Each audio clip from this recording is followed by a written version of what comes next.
देख रहे हैं सिटी इंडिया न्यूज चैनल, हक की आवाज। अस्सलाम वालेकुम नाज़रीन, सिटी इंडिया न्यूज़ में आपका इस्तकबाल है। मैं हूं नौशीन।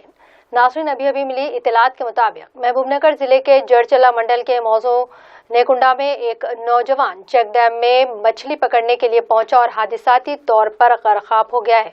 पुलिस ने मौके में आतिशफरू अमले की मदद से इस नौजवान की नाश को ढूंढ निकाला। इस हादसे की वजह से मौजू में गम की लहर दौड़ गई है।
दोस्तों, अगर आपको हमारी न्यूज और एंटरटेनमेंट तमाम प्रोग्राम पसंद आते हैं तो फिर लाइक करें, शेयर करें और सब्सक्राइब करें।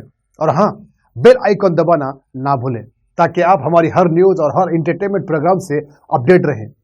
देखते रहिए सिटी इंडिया न्यूज, हक की आवाज।